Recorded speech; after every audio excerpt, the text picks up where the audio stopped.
Hi, book club members. I'm Jen. And I'm Carrie.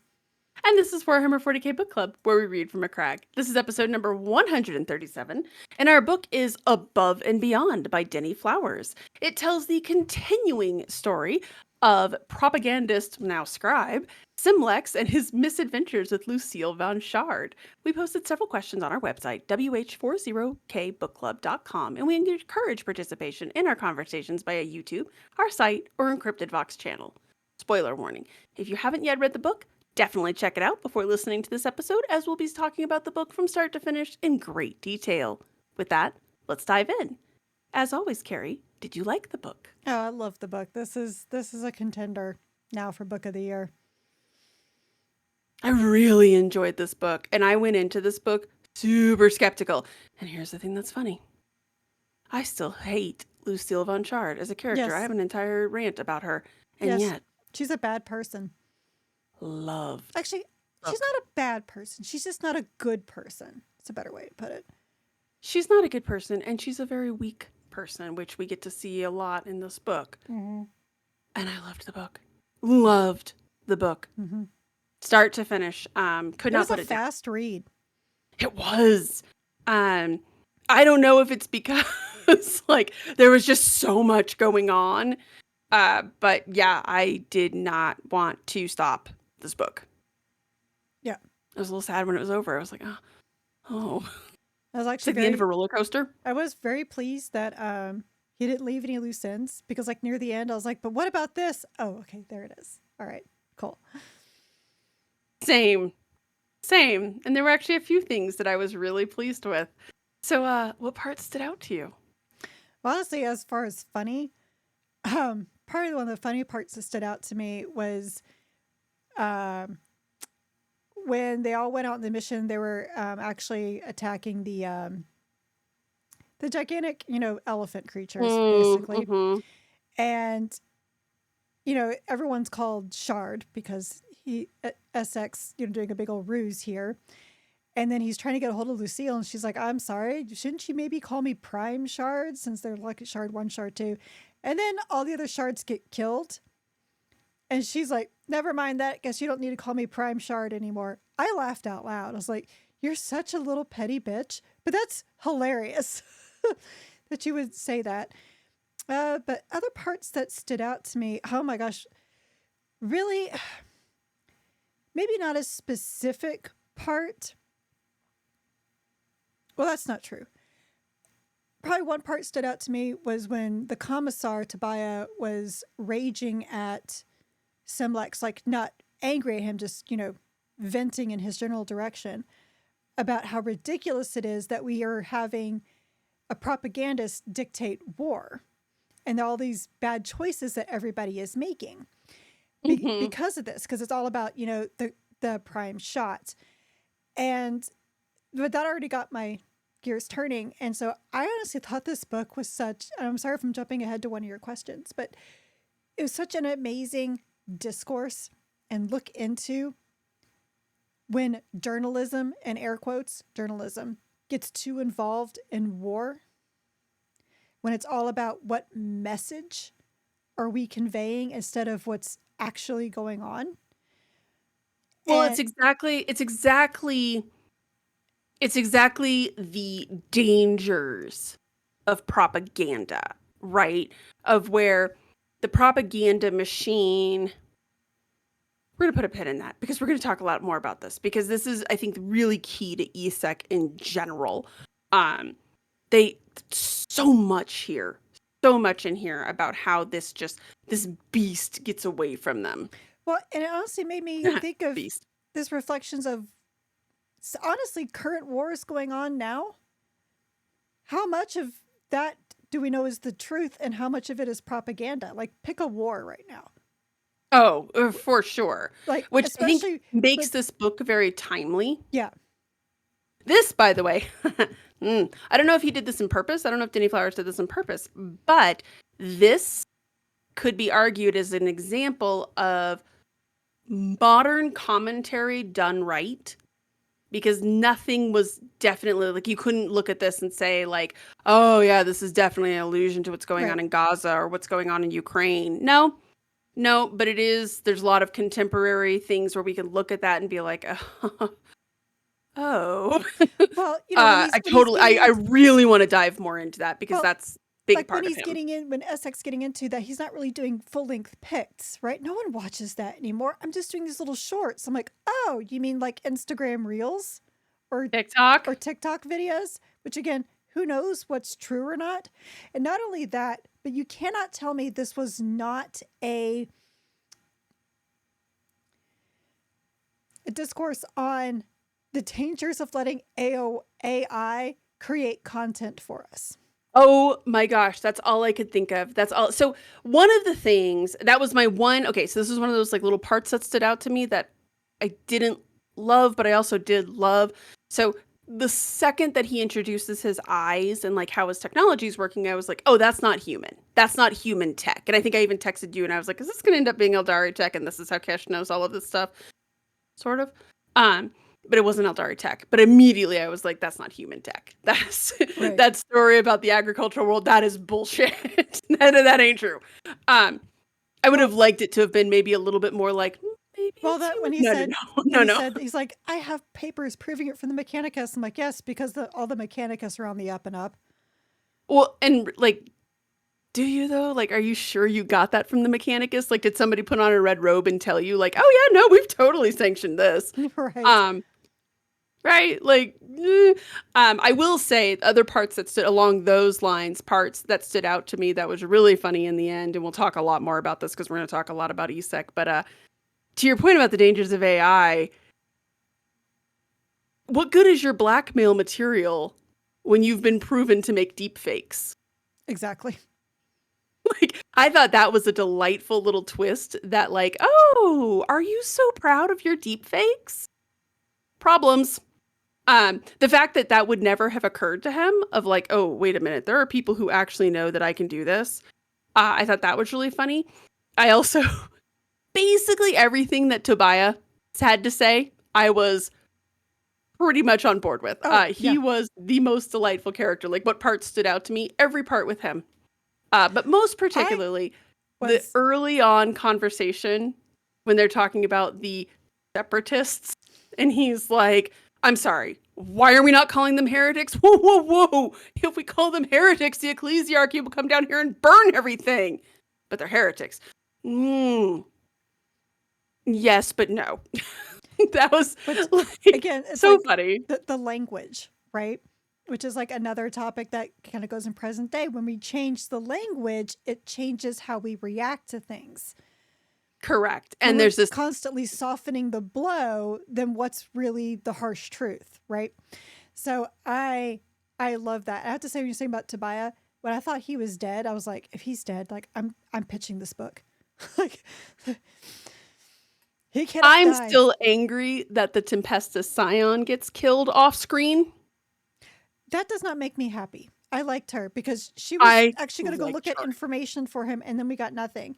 And he's like, people die. Well, okay, that's true. And then Bryce gets shanked, and then he dies like on the Medicaid cot. It's like, I felt like those are probably two things that maybe should have been looked into like a little bit more, but maybe there really was nothing more to them. I think that could have been that there was nothing more to them, but the fact that she died off screen, I was like, excuse you. But I know what mug that is. I have one like it. Sorry, squirrel. Yes. Aruba. Yes, agreed. When I thought he was dead, I was like, absolutely not. Although for some reason I knew Kesh didn't have him. When he was like, oh, I have him, I was like, no, you don't. You're a liar who lies. Pleased with that. Let's talk about Simlex, shall we? Because Simlex has quite the journey. Like when you think about him in the beginning of the first book to what he ends up in this. Are you still invested in his story? Do you still like him as a protagonist? Yes. Yeah. Actually, I I liked love him him. more in this book. Same. I think it's because, the wool was totally taken off of his eyes too, right? Because what's interesting is that, and he's now critical of Essek doing exactly what he did in the first book, right? So that was, to me personally, very delightful. He's like, war is ugly, right? Well, sweetheart, didn't you demand to be on these things and get in the middle of it, and you got to see the horrors, and now you're dealing with stuff? Like, Oh yeah. it's the same thing when they started letting, with the Vietnam War, right? When they let journalists be right there, and they're just like, war's awful. Well, no shit. You don't say. It's pretty bad. In other news, water wet. Yes, I loved his journey in this book in particular because he starts off a little bit mopey, and just as he hits his nadir of just being like mopey and this is all pointless and this is all terrible and awful, he then ends the book basically in the same position that Tobiah and Ryle are in, right? Where like, okay, I see how the Imperium works. Mhm. I see how this works. I can be a good little cog and I can play my part. Like, Right. there are some benefits to being part of this machine, and I can use this. Like, Tobiah, I feel like really, and we'll talk more about him in a second, but he really believes in his role. Ryle, you can tell, probably is more just using his role. Yeah. So when Well, he he's sat there, Inquisition, man. right, when Simlex in the end is testifying and the way that he turns his phrases, the part where I was like literally cheering in the book was when they were like, oh, but what about when she gets shot down by the Eldari? And he's like, I'm sorry, you're suggesting that a Xenos would best one of our best Right. fighters? That's what you're suggesting right now? Like, oh, I feel like that right there was the full turn for him. And I credit Yuli for that. When Yuli was like, there's still so much further for you to fall. That's another part that stood out to me, by the way. Denny Flowers created an Eldari character that I liked. Yuli was kind of fun. I really liked Yuli. Start to finish, I liked him. From when he like straps him in the chair to threaten to kill him. Like, you're just a dick. And Loved him. Ryle's like, Yuli, you behaving? I wasn't going to do anything. God. Loved that. But I liked Simlex's journey, and we get to see how much that last book really affected him. And her. His nightmares, his everything, right? And his friendship with Pliant. Oh, Pliant. Pliant's the best character. Oh, poor Pliant. May we all have friends as wonderful as Pliant. Right? As caring and good and just there for you. His whole thing.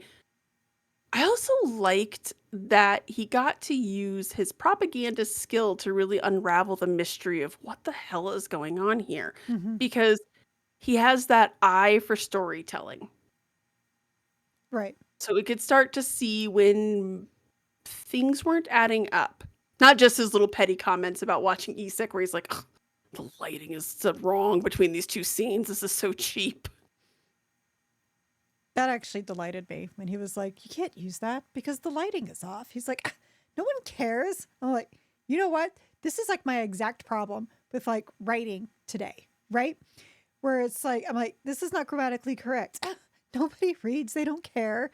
And then look what we have. We have bad writing and journalism and everything today. So that's actually the first thing I thought of when that happened. He's like, well, when you stop caring about the details and actually want to create something good, like a well crafted, that's when we get all this crap that we now have. Yes. Well, and also I have people who are still using apostrophes for plurals, and I don't mean like an abbreviation of something and using apostrophe. I'm talking when someone says like the word cinemas. And they have this cinema apostrophe S. I'm like, the cinema's what, Karen? Like, oh my, such a problem too. Oh. Bob's The Angry Sunflower's Guide to the Apostrophe. Forever and a Day, people. Look it up. Yes, it's very much that, right? Where you can just see that he sees the things that are falling apart. So randomly, years ago, when The Dark Knight Rises came out, I was sitting in the airport in California. I think it was LAX. And I was talking with this woman, and we were talking about The Dark Knight Rises and just chit-chatting on the plane, right? And she was like, oh, did you like The Dark Knight Rises? And I was like, yeah, did you? And she goes, yeah, but I'm a sound editor. And I was like, okay. And she goes, you know that part in the airplane early on? Yeah. And she goes, I really hated when Bane started talking because it was lazy sound editing. Was it? And she's like, yeah, where was his voice coming from? I don't know, kind of everywhere. And she's like, and I thought she was being such a bitch. I was like, okay, excuse me.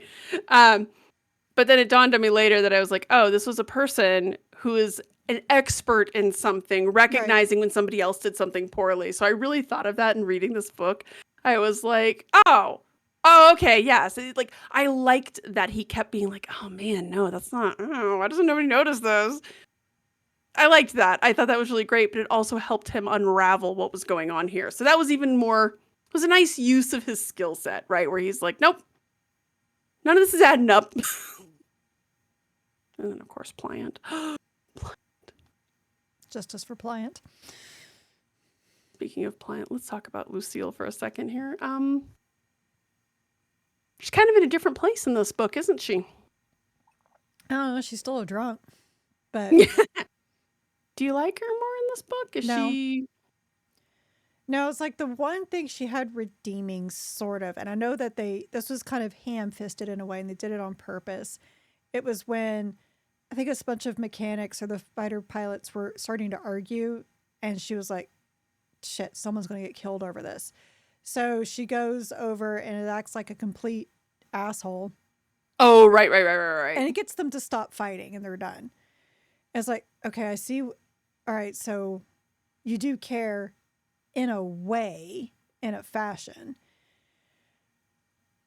In your own odd way, right, you care. But at the same time, it's like, and you are an amazing fighter pilot. Like, no one's disagreeing with that or anything. Mm-hmm. But you're so stuck on this, I don't get a choice in my life type thing. Instead of fixing on that, like, I don't have a choice. Can I make this the best life possible? You decide to throw a childish fit. Whereas your two brothers know that they don't have a choice in whatever in their life, but they've chosen to make whatever their not choice is the best they possibly can. Just do the things the best that they possibly can. And that's what I think makes her a weak character. Is instead of finding, because she is really, really good at being a fighter pilot. So why don't you go out there and be the best fighter pilot that you can?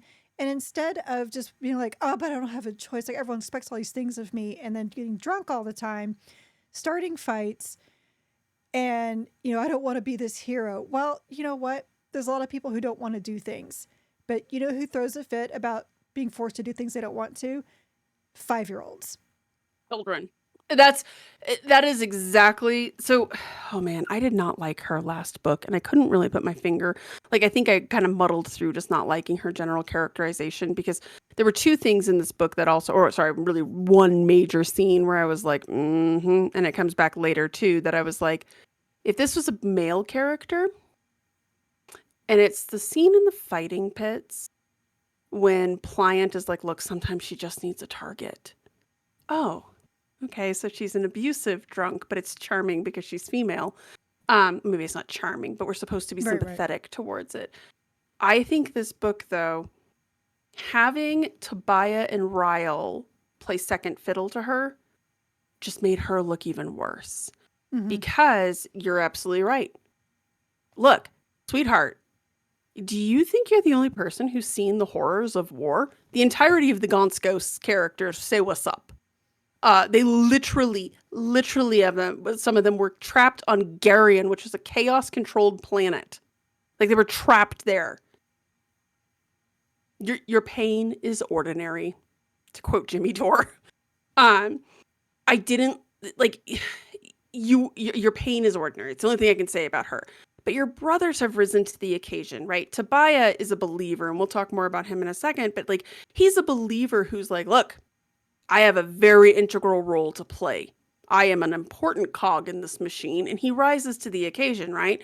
Ryle, I think, probably has a little more of a cynical view on it because he works for an inquisitor, as you pointed out, has also risen to the occasion. He knows that some of the things he has to do are distasteful. I think the cargo is a good example of that, right?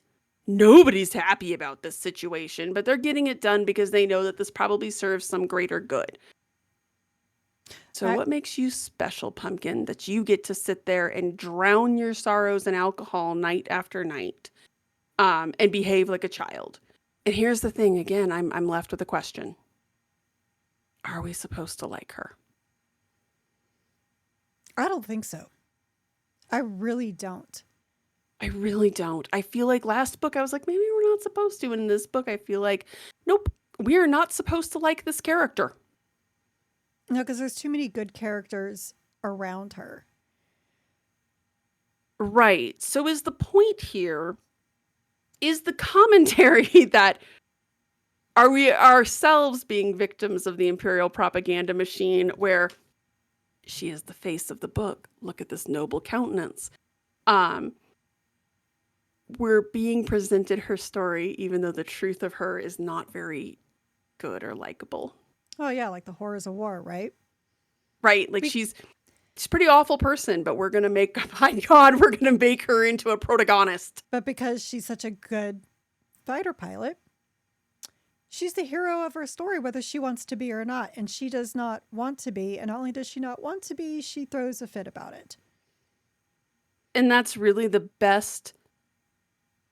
It's really the best way to describe it.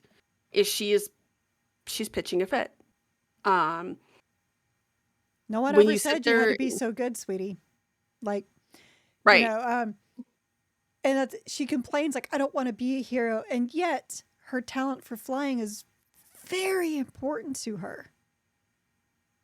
It is, not only is it important to her, it is part of her like identity.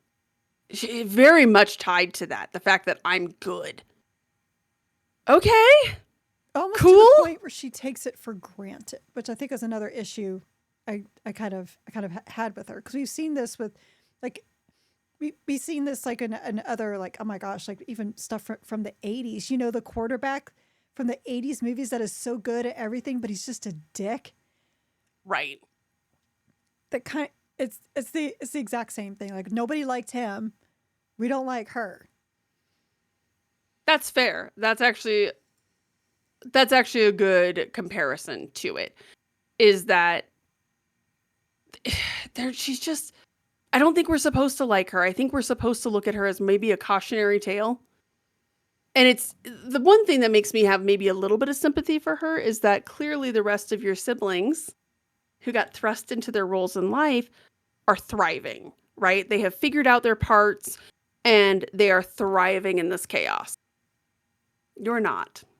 But in a weird way, that maybe she feels like that's the one choice she has, is to refuse to thrive. Which Maybe that. I mean, maybe that's the only way she feels like she can take control of her life, which, okay, valid. But do you have to be a little whiny bitch about it? Exactly. And do you have to be mean? Like, she is cruel. She is straight up cruel. So going back to something you said earlier when you were saying she's like a bad person, everything that she says to Simlex when she first sees him, it's just cruel. Mm-hmm. And she pretty much is cruel to him throughout the entire book. Like, I understand they hooked up in the last book and great. I mean, any port in a storm. But I liked that he even kind of was like, this book, again, you're just cruel. You're just cruel for the sake of it because you're hurting. And the idea that you need to have a target, this would not be a charming behavior if you were a man. Or nor would they be using this to garner sympathy. Wasn't that what they say about, you know, abusive spouses or abusive parents? That generally the reason why they abuse their loved ones is because they're also hurting, or because they've been hurt in the past. Well, we don't consider that good behavior. So there's no way we consider what she does when plants. Like sometimes she just needs a target. Well, you know what? Try telling that to a child when their dad is or their mom is beating them. Sometimes when they drink, they just need a target. It's okay. It's nothing Right. personal. No, that's not Or that's not when good behavior. a husband is beating his wife. Right. Look, he's hurting and sometimes he just needs a target. You know, I mean, you got to do your part and support him. 1940s marriage advice that. It's the type of stuff that if you were to, and God forbid if you were to reverse the genders on Lucille and Pliant. Just want you to imagine if Lucille was Lucius and Pliant had been a female character. Patty Pliant we'll go with. That whole scene becomes more deeply problematic, doesn't it? Yes. And I think it goes back to, again, the fact that I'm not saying that you cannot have a broken and just bad person for female character. Honestly, I actually really like that concept. I do too. Like, I like the fact that she's not perfect and that she is broken, because the last thing anybody needs in another one of these stories is a Mary Sue character. Right. And I guess it just comes back to, in a way, I almost need the author to tell me if he wants me to like this character or not.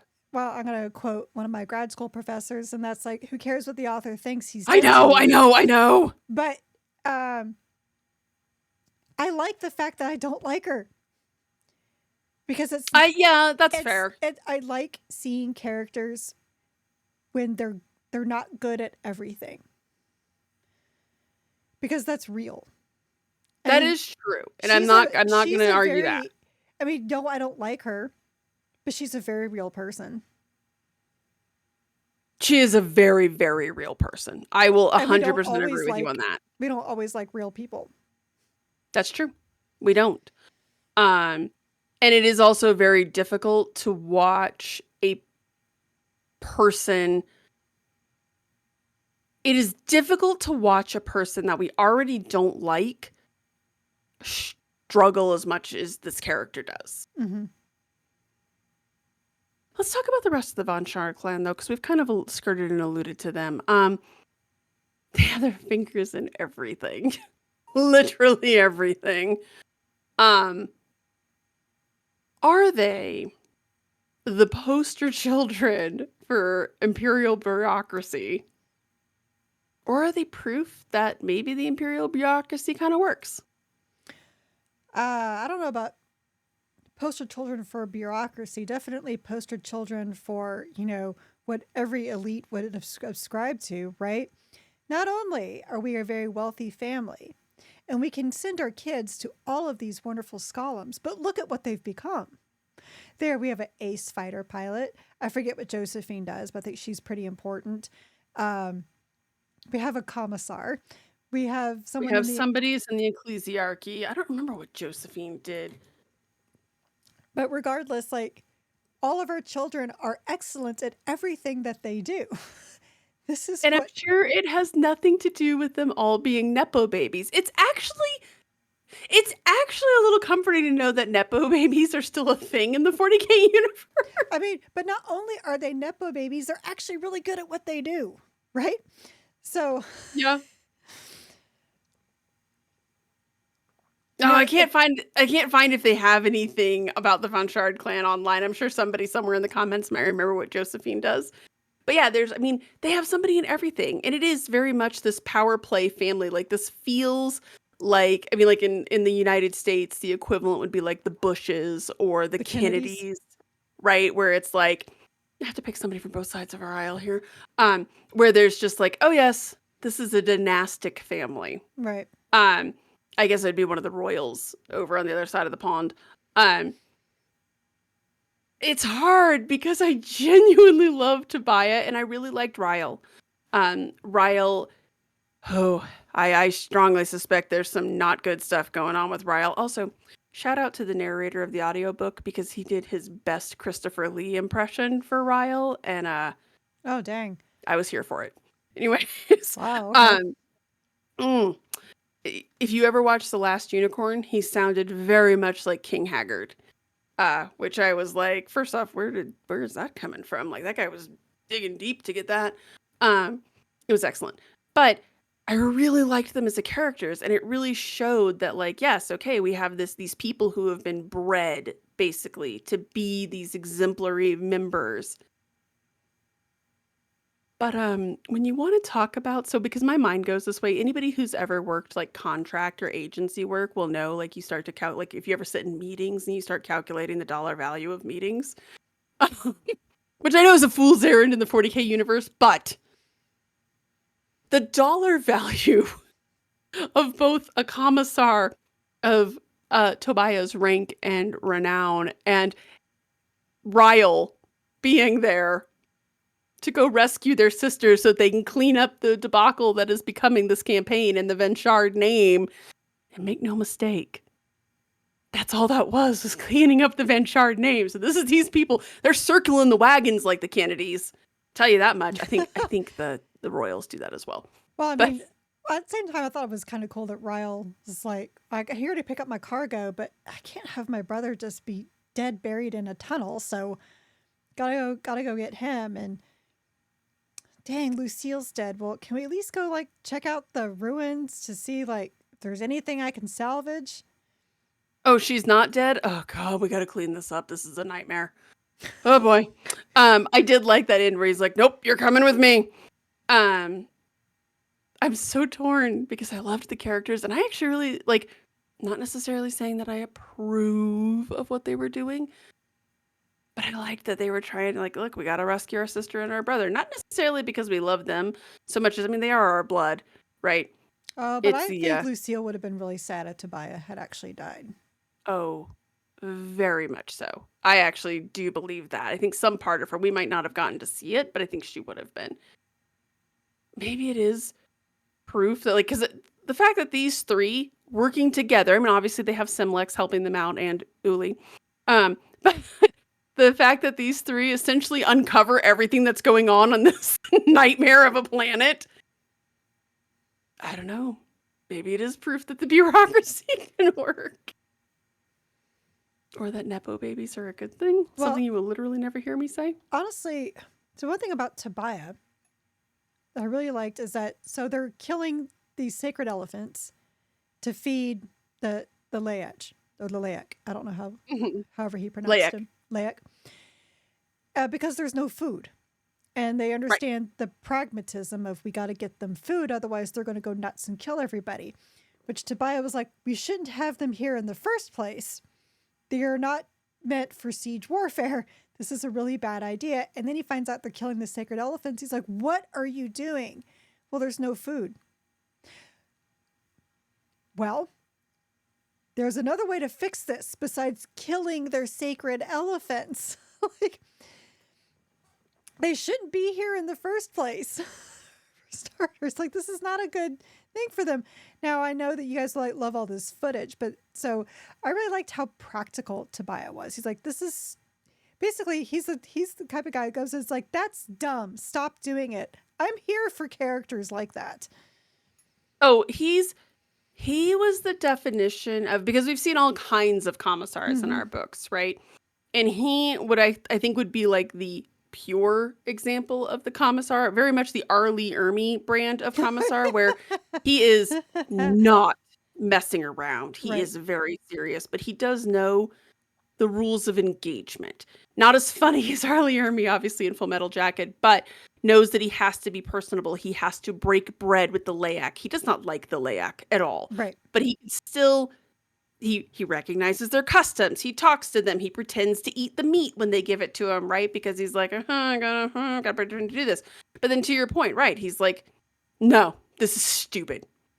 And he also has no problem, like, again, I keep going back to that scene because I just loved it when they were talking about the separatists, right? And he's like, sorry, what? It really, I love the concept of the commissars in general. Everyone is scared. Like, I even like in the end during the trial where everybody's kind of giving him this look, because he is a very real threat. Right. But he also knows what to say. He knows to be just likable enough to get people to listen to him too. He was so well written. And every time he talked, I was just so excited and happy. Well, you know, going back to the calling them separatists, And they're like, well, we don't want the ecclesiarchy to come in and burn everything because they have all this, these documents, all this data here that we want to keep. And he's like, you let the LAAC go in there and they burned everything anyway. Like, Right. what are you talking about? It's the that was also an interesting little note in here with the LAAC. I really liked the concept of them, but again, it sounds akin to sending the Catachan on a diplomatic mission.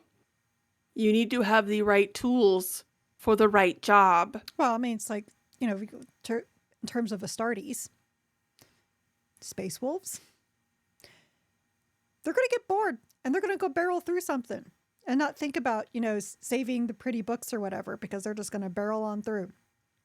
Versus like, no, not the Dark Angels, but like Imperial Fists. They're made for siege warfare. They know how to handle this, and they know not to destroy the pretty artifacts. If possible. Yeah, you have to have the right tools for the right job. Mm-hmm. And this was not. Right.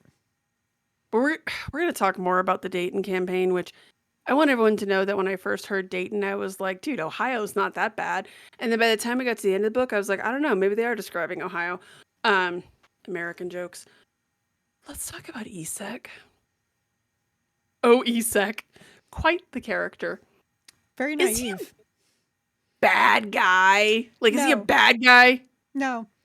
He's just a cog, a naive cog. He's just wants to be a really good propagandist. And to be fair, he is a good propagandist. He knows how to pump out them propagandas, yo. Oh man. I don't think he's a bad guy. He is a bad guy. He got he was very power hungry. Very power hungry. That got to be a problem. I think he was the opposite side of like Tobiah, where he absolutely sees his place in the machine and he sees how he can get up 6 rungs. Mm-hmm.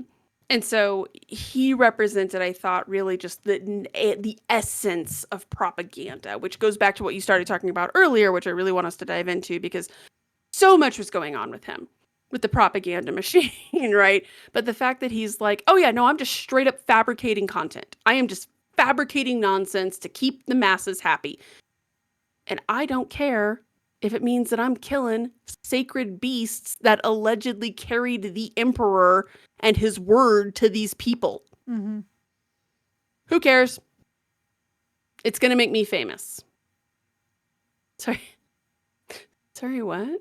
Not that we've ever seen that in any war coverage ever. But, what really kind of took me back, I was just like, oh my gosh, was when he said that, he's like, I've already delivered our battles that we're fighting next week. And it's like, excuse me, what?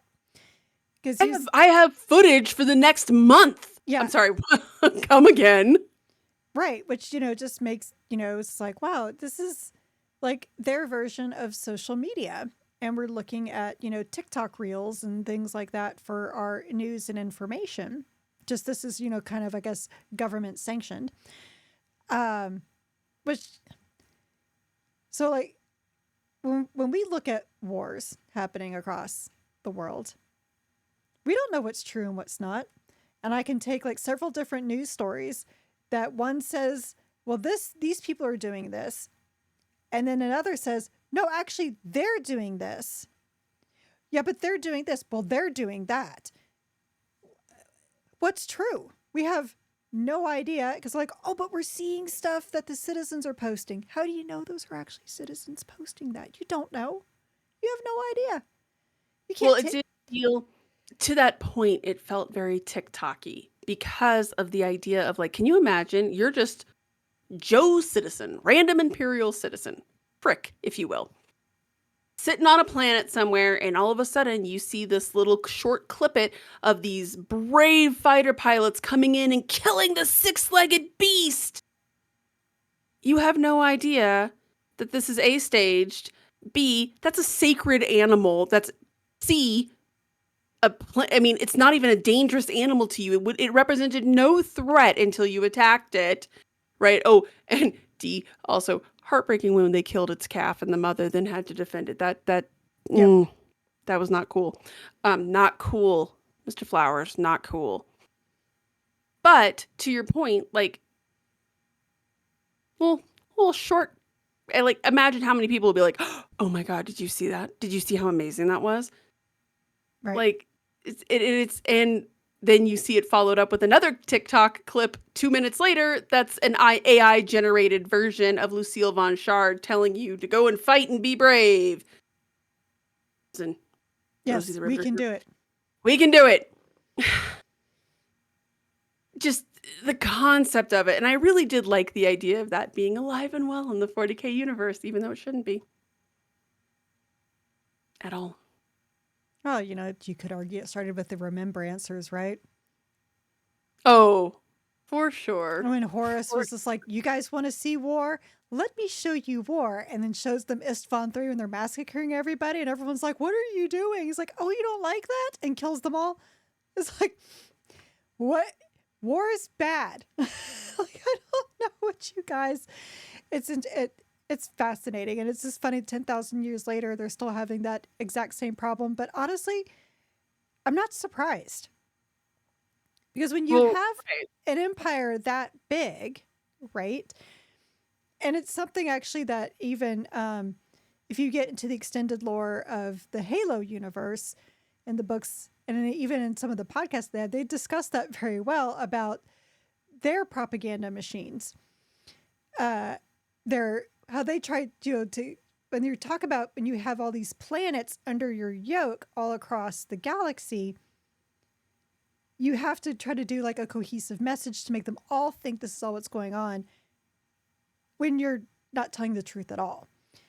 It's the whole idea of like, why did the Roman Empire fell? Well, it fell because it got so big they couldn't manage it, and then they didn't have social media back then to keep everybody appraised of what was going on, so they To could be keep like, everybody consuming the same message. right, exactly. I think it also the book really touches on just the concept of or illustrates the dangers of the propaganda machine. Oh, Because eventually 100%. It's like the eventually dangers of you the get high on propaganda your own machine, supply. the dangers of you shouldn't believe everything that you see, the Well, I dangers think of AI generated for content. sure, but I think ESEC this is why I hesitate to call him a bad guy, but also kind of a bad guy. At some point you believe your own bullshit, right? You're getting high on your own supply. Your work is so important. You have to get it out. And then like he just like I felt like in some ways he just got so wrapped up in how important it was to have this content out that he lost sight of the bigger picture. And because he's doing important work. This is the propaganda. This is what keeps everybody. We have to have this hero. And like even at the end there, when he basically acknowledges that it doesn't matter if I have Shard anymore because I can just manufacture another Shard. Like I felt like at Right. that point that was his crack moment where we really get to see him kind of morph into being a bad guy. Like the fact that you believed your own Mm-hmm. nonsense tells you the dangers of the propaganda machine. The fact that the commander was allowing him to deploy and control Right. troop movements to keep this moving. Like That was so crazy. that was wild. As soon as he started giving orders, I had the same like horror that Semlex had of, I'm sorry, you're doing what? Or what That, Tobiah had. He was like, wait, what is going what on? the hell am Yeah. I watching right now? Yeah, exactly. I, there is this danger of then all of a sudden you're like, oh no, no, we kind of believe what we're selling now. And yeah, we're so important. It's not good. But here's the $64,000 question. Did he deserve what Simlix did to him? No. No. I mean, if his tech, I mean, if his tech really was abominable intelligence, that's like really, like, that's a big no-no.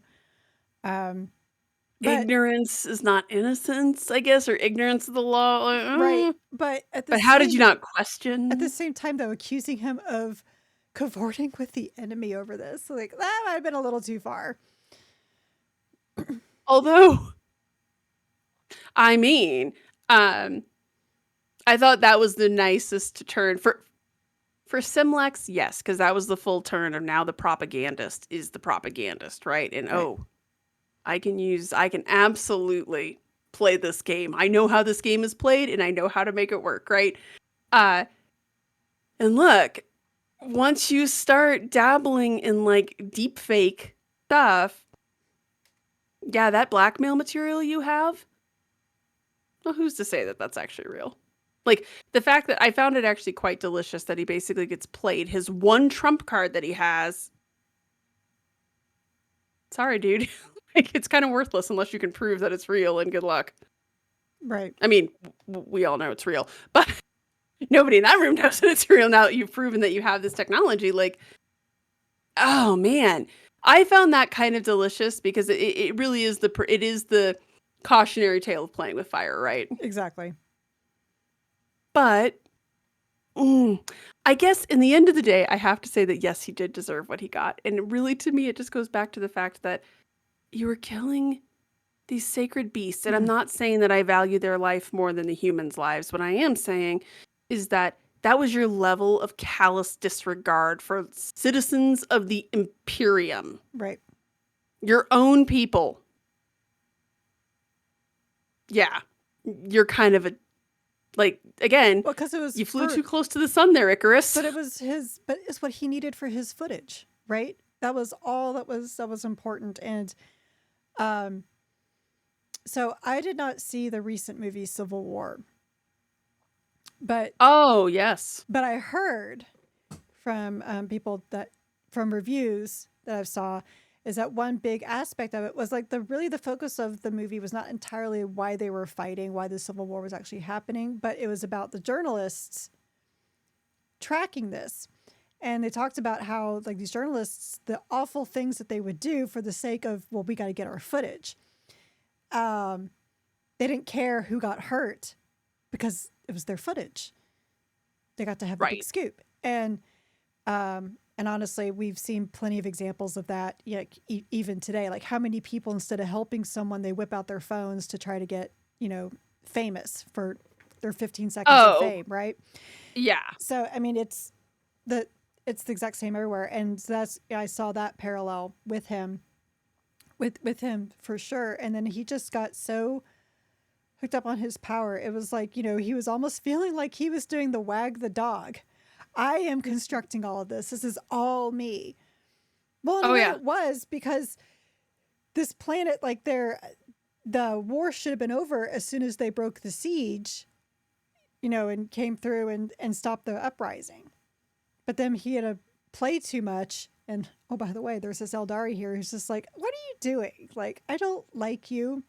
And I don't like the fact that you're playing with the truth and you're, uh, I might be lying about everything, but at least I'm not lying to my own people like the way you are.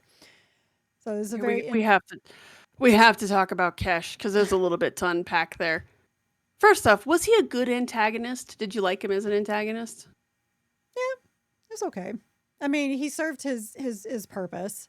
I thought it was, interesting, bringing in the whole idea of like, well, the whole like, apparently you guys can't handle the truth, so I'm going to force you to show the truth to everybody and everyone. And now the people of this planet are like, wait, you killed our sacred elephants? Like what, what is going on? I thought you're here to help us.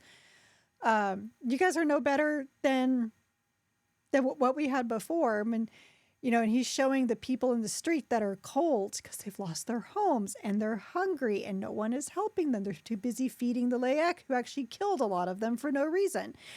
It's interesting. Thought he played like a kind of a good foil, I guess, to Asek more than anything. But as for his like fighting prowess, like that whole stuff was okay. I see why you're doing this.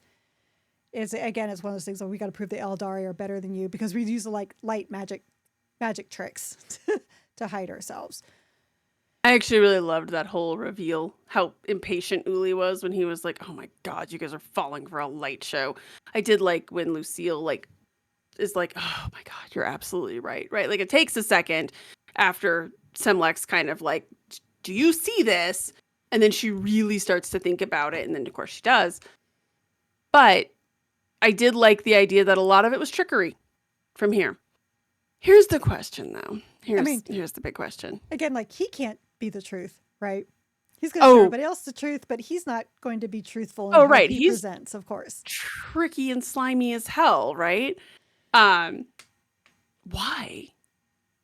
For funsies, I don't know why. I honestly don't know why.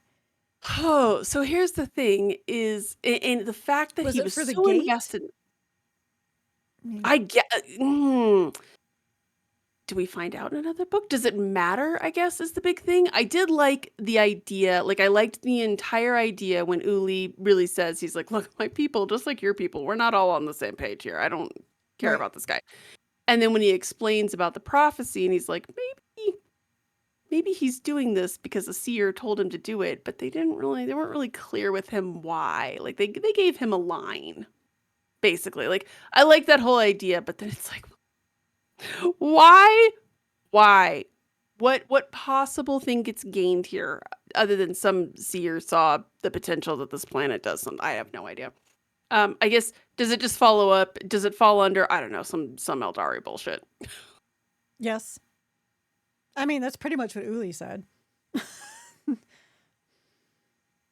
Satisfying? This whole Dayton campaign was an absolute we're Eldari. We don't have to explain shit.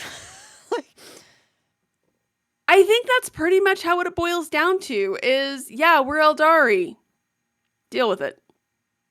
But this whole Dayton campaign was a debacle, start to finish. Oh, yes. Was it compelling? Was it interesting? Was it a good setting for the rest of the story that's going on? It was a good setting. And honestly, the fact that it was such a debacle, but it was a debacle because I don't know why this colonel was just like, yes, let's have the propagandists like determine everything. Like, what were you doing, dude? Like, why did you think this was a good idea? It was a failure on multiple levels, right? Yes, because it was partly like, I can't even say it was one of those war failures where the politicians are involved, because it was the journalists got involved. Yeah. Well, but then the politicians allowed them to, though. It wasn't just that they got involved. It was that they got involved and then were given a lot of power. That's what I don't understand. And authority. Like, this guy was the military. He's not from the administratum. Why was he just letting this happen? Did he think this was going to be an easy campaign and they could just get a lot of footage and he could get some glory out of this? It was very weird. It was really weird. Or did he think, was he so busy dealing with the rest of the nightmare that was occurring that he was just like, okay, you know what? Fine. Have a group of Tempestus Scions, have some of my just stay out of my way. Just stay out of my way and go do your thing. But then he wasn't doing anything. Do you think that he thought he would get to ride that glory of like, oh yes, possibly? It's the only thing I can think of why he would just be so laid back about it, not do anything. Like, you know, when like, so this is really big in the in movies, like when you see like somebody who's starring in a movie produced the movie, because producer credits matter. Is that it? Is it going to be like the 2208 part 2 I didn't produced think of that, but that's right. It's like the colonel is the producer.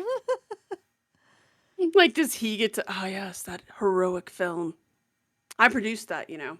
Like, is this going to be some political move? I don't know. Maybe it's a political move. One of my favorite lines from Ren and Stimpy, when Stimpy's trying to make his own cartoon and Ren's like, I can't do anything. And Stimpy's like, well, you could produce it. You don't have to do anything. And you just take all the credit. Yeah. Yeah. Mm-hmm. I think, yeah, I think that has to be what it was, but it's another failure, right? Like, this whole thing is a mess. You got bad leadership, bad propagandist, the wrong troops for the wrong job, not a clear motivation as to what exactly is going on this planet. Oh, and we have to handle this planet kind of with kid gloves because we don't want to lose what's going on here. Like, you guys, Right. And with everything, the people are still aren't happy. You've you've destroyed their homes. They're cold. They're hungry. You're killing the sacred elephants, and you haven't really resolved like any of the problems. You're just making bigger messes. yeah. Pretty much everything you do makes it worse. Because you're not, but again, it goes Oh, but down to they're not necessarily trying to solve the problem. And I understand that this is how the Imperium works, and oh, I 100%. get It's that. like But seriously, it's the superhero thing, right? The superheroes come in, make a mess of everything, kill the bad guy, and we're like, well, nothing more we can do here, and leave. And now there's a mess that everybody else has to deal with. right, there's that. That's one way to look at it. It's also like you're not trying to solve the planet's problem, right? Which I guess it goes back to the superhero thing. It just, what a nightmare. We Or have a few gosh, minutes it also left here kind of to makes talk me think about. of gosh, that one Eisenhorn short story where he's still an interrogator. And basically this guy, he finds one of our favorite things, the unwords, and something, and he reports it. Well, they like, okay, your boss, they're bad people. They tear it down. Well, now this guy's like, well, now I'm out of a job and I have no way of eating. Oh well, we have to That's go. not our problem. Yep. Our problem was the unword, not you. Yes.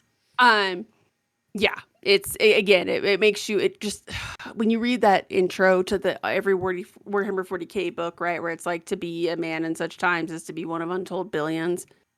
Yeah, like you are just one of many, many ants in this pile. I mean, Um, Tobias said it best when that Scion died, and he was like, "Oh my God, she's dead." And he's like, "People die." Just yeah, yep, this will be a rounding error, essentially. a rounding error. I mean, it is. That's basically what'll happen. Like, ah, yeah, that sucked. Anyway, But the tides are going to be rolling again, back in again, right? Right. Okay, cool. It's all good. right? Yeah, exactly. Um, oh my God, it just. On that note, it reminded me sort of a is it Watcher in the Rain? It's a one of the audio dramas written by Alec Worley. It is an excellent audio drama, but it deals with the administratum and yeah, just how very little oversight there is, and because it's so chaotic and there's so many moving pieces that you can really get up to no good. Oh, easily. It's a great book. A story. It's an audio drama. It's like 20 or 30 minutes. I recommend it to everybody. It really, you want to see the uncaring side of the Imperium. It was a good this. Okay, so let's do a little bit because we have a couple minutes here and I want to keep us in an hour. But theory time.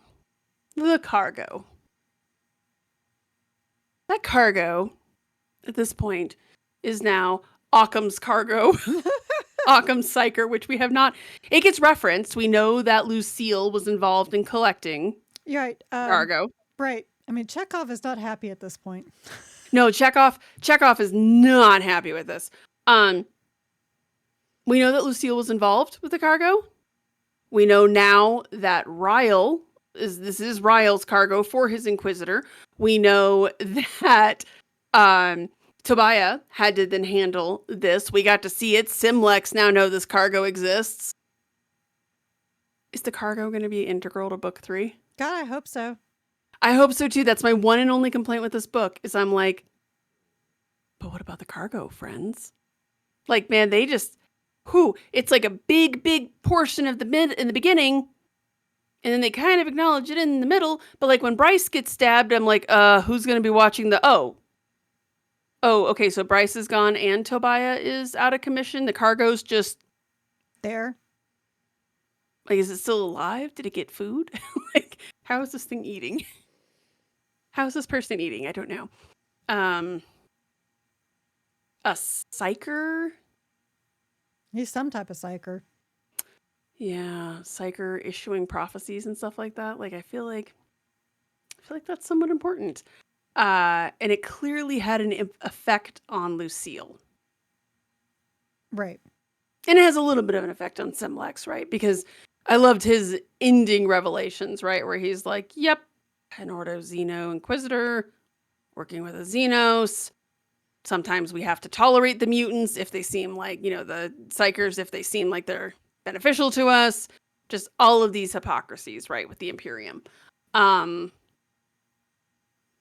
Yeah, I need more. I need this cargo to get wrapped up in the third book. I need to know what it is, because if it isn't, that will actually diminish this book just ever so slightly with me.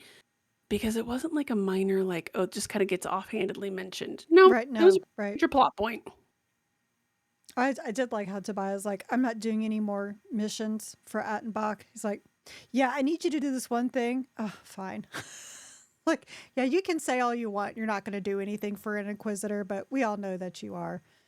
Yeah, everyone's gangsta till the Rosette comes out, Mm-hmm. and then you're less impressive at that point. I need to see what it is. I'm very curious Or as well.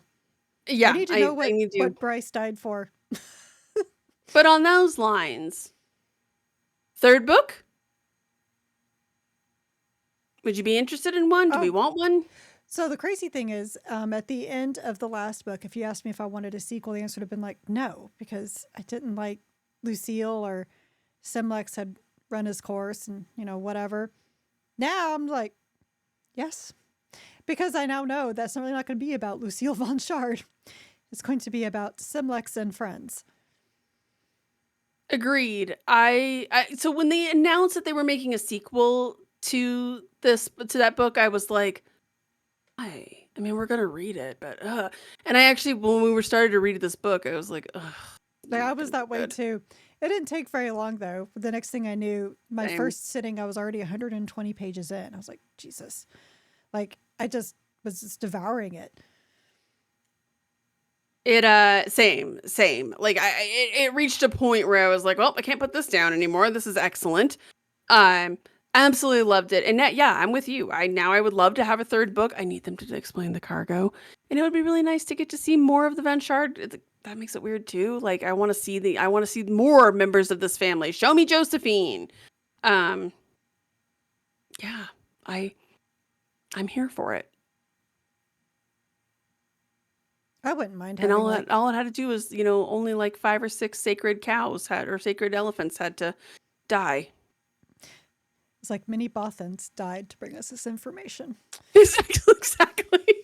Many sacred cows were killed to make us like this book. So, with that though, it is the end of the year, almost Can't Christmas believe it. time. I know, oh my God. I'm still kind of processing that we're at December 10th. But on that note, it is time for our new favorite Christmas tradition That's for our right. next book. The latest Gobbo book, Long Live the Red Gobbo by Justin Woolley. I'm excited for it. I am too. I always love this. I always enjoy this. I'm going to be sad if they stop doing these because I don't know what we'll do next Christmas. Yeah, like this is one of those little random traditions that they started that I really enjoy. Because they're short, for one thing, they're just kind of generally fun and everybody likes a good Gobbo story. Additionally, it's now a Christmas miracle. And it is short enough that we can also get ready for our book club awards coming up soon. Very soon. The best way to end the year. I think I looked at this because we started this in 2019. So, yeah. 5 years. Really? Yes. This will be our sixth time doing it. No, I may actually have to maybe bring out some champagne or something. I know. We're going to have to do something. Target has these itsy bitsy bottles of Prosecco. They're like this big. They're adorable. I do love me some Prosecco. Same. I actually like Prosecco better than champagne. I actually agree. I like Cava best, and then Prosecco, and then champagne. If I have to, sparkling wine. Okay, because I've only had champagne a couple of times. Because it's expensive for starters. It is. Like it is actual expensive. champagne. Yes. And like this is how white trash I am. I have had like the expensive bottle of champagne, and I wasn't like, oh my God, this is so much better than anything else I've ever Oh, have you had. had a Dom Perignon? I have not had Dom Perignon. I So do not remember the name of the bottle. It was, I think, $80 or $90. It was at a wine tasting, and I was like, I've had Dom Perignon. Have to say, I have not. maybe I have a very unrefined palate, but I didn't think it was that much better than Corbel. So, I like Veuve Clicquot a lot. I think that one, I mean, that one's good if I'm drinking champagne. I like that one a lot. But yeah, I've not had Dom Perignon. I cannot remember. I would have to look up and see what the name of the bottle was. It was at a wine tasting that they did, and it's a wine store across the street. And yeah, no, I did not buy this bottle for myself. It was a gift for a family member, and they shared it. that is so lovely. Well, I mean, if you open the I know. champagne bottle, you have to drink it. You can't. I mean, you can't. obviously. You can't. Well, you can't recork the dang thing. It doesn't work that way. But honestly, No. even with having expensive champagne, I just prefer Prosecco. That's just me. I'm kind of a fan of it. Or cava. Ooh, I do like cava, which is the Spanish version of Prosecco. Big fan. So that's On been that wine note, talk. we're gonna have to get with something. us. We're gonna have to get something. Well, let's endeavor to have something sparkly That works. as That we do works. that. Let's do it. And then maybe if we're a little tipsy by the end of our book club awards, yeah. So be it. It wouldn't be the first time we were tipsy at the end of a podcast. So What? why not make it, the book club of the year awards? It's been a spell though. Yes, we've been very good this year. We have been, damn it. That's why we deserve the Red Gobbo and everything he Treat brings. yourself. Treat yourself with some. We're gonna have to when we do the book club awards, we'll have to call it I don't know, something Gobbo themed. Anyways, want to take us out, Carrie? Why not? Unless we're going to talk more about champagne, but we're not going to. But so you've not listened to the Warhammer 40k book club episode regarding champagnes and Proseccos and why we prefer Prosecco over champagne. But instead, you've listened to the episode regarding Above and Beyond by Denny Flowers. Be sure to join us next time for our last book of the year, last book of 2024, Long Live the Red Gobbo by Justin Woolley. We are an unofficial book club and not affiliated with the Black Library or any of its affiliates. You can find both the vidcast and podcast on our website, WH40kbookclub.com.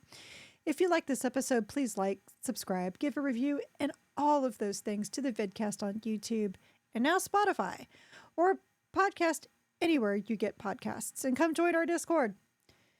Actually, they don't even need us anymore. They make their own conversations. It's actually kind of fun. I'll just pop in, make sure everyone's being nice, and then just kind of disappear. Or I'll randomly talk college football with our friend Reclusiart. That was random, but it's always nice to find another nerd who actually does like college football as well. So we have all kinds of weird discussions there, and people share what they're painting at times. It's really, really cool. So our site also has articles about our adventures in reading other Warhammer 40k books, short stories, and now video from Warhammer Plus, and now Lost Levels.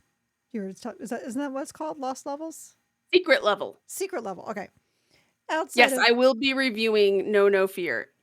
Spoiler alert, it was really good. And I think our people in Discord were talking about it earlier today about how great it was. So anyway, we also discuss all that outside of the book club books, so please stay a while and read from a crag. All right. Well, I guess I am off air, even though I don't have my mug here, but that's all I got. I'm out of it right now. I blame the holidays coming up, and my mind is just in 10 different places at once. I was getting the book club award file pulled up and was looking at the previous books that I had awarded best book and honorable mention. And there's an honorable mention in 2021 that I'm like, the fuck was I smoking? Good night, everybody. Tastes have changed, Jen. They've changed. It's all good. We've grown as people and book lovers. This is true. All right. Good night, everybody. Good night.